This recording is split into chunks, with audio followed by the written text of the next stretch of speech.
Hey guys, welcome back to my channel. I'm Simon from Scar Illustration, and I hope you're doing well. Today I want to talk about something super important if you're an artist, illustrator, designer, or really anyone working creatively. And that's how to stay creative. We all hit that wall sometimes. You sit down to paint, draw, or design, and nothing comes.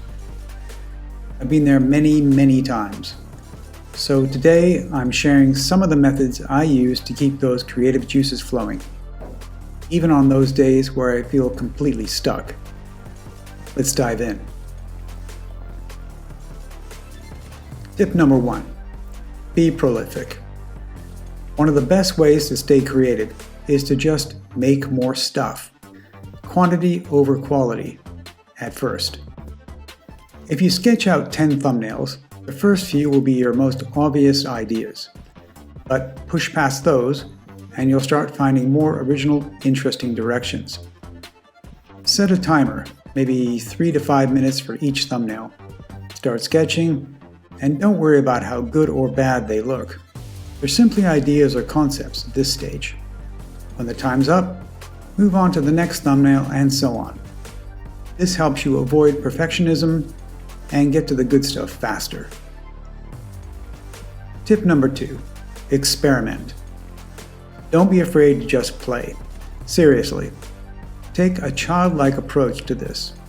No rules and definitely no pressure. It's not finished work, so you'll be less inclined to show it to other people. Put on some music and start scribbling. Be it weird, good, bad, or just silly. Turn off the inner critic. This isn't the time for judgment. It's the time to explore. And trust me, some of your best ideas will come from just letting go. Tip number 3. Fill your creative cup. You can't pour from an empty cup. So feed your creativity with inspiration. Look at other artists' work.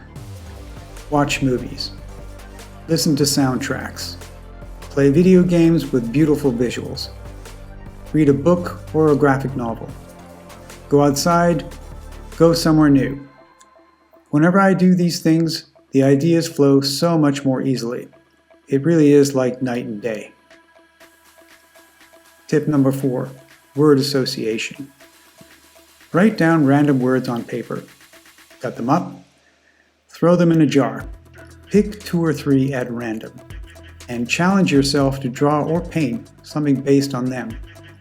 Or, instead of doing that, make 2 columns of words and draw lines between them. The more unrelated, the better.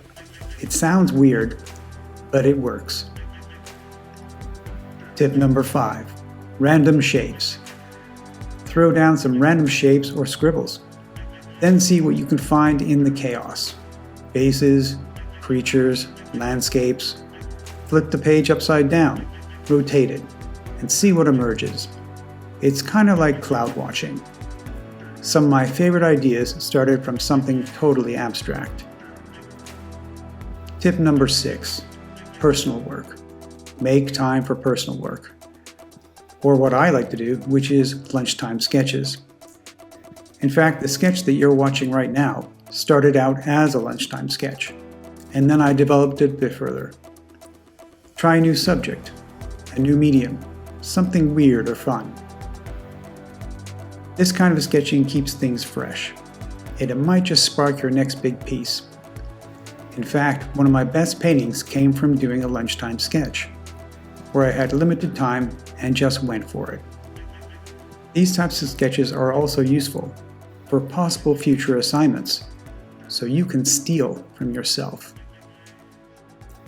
Tip number 7. Musical inspiration. Put on an album and just paint or draw.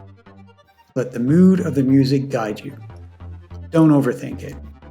Limit yourself to the length of 1 or 2 albums. You stay loose, but also focused.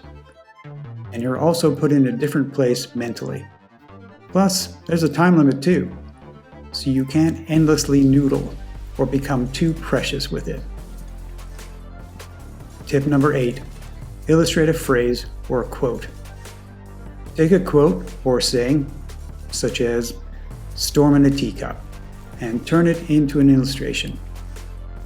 It's a great way to flex your visual storytelling muscles, and it challenges you to make the abstract feel real. Because it might be something that you wouldn't naturally gravitate to, or even consider. Tip number 9. Redo an artwork in your style. Pick a piece of art you love or hate, maybe some card art or a book cover, whatever. Study how the original artist approached it. Look closely at all the elements the artist chose to include and how they painted it. And then ask yourself, how would I do this differently? And then just redo it in your style. If it's from a book and are familiar with the story, all the better, as you'll have more material to work with. Tip number 10. Redo an older piece. Now do the same with one of your own older artworks. Repaint it now. See how much you've improved. Use it as a jumping off point and make it better, more detailed, or just more you. In this way, you're not having to come up with everything. You can spend more time on making something a bit more developed, and maybe even take it to a completely different place.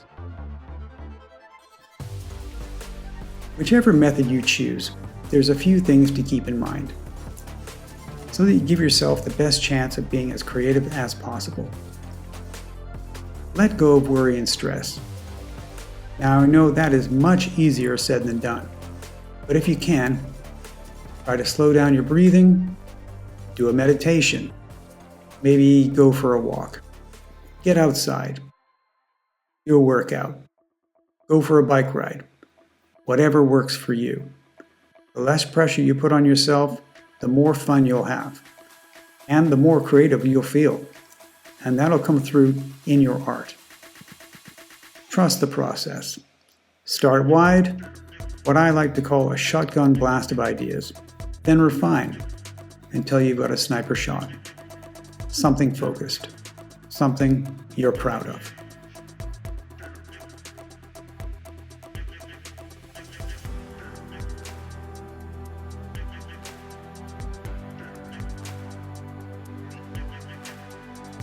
If you found this video helpful, hit that like button and subscribe for more tips on improving your art and staying creative. Thanks for watching, and as always, keep on painting.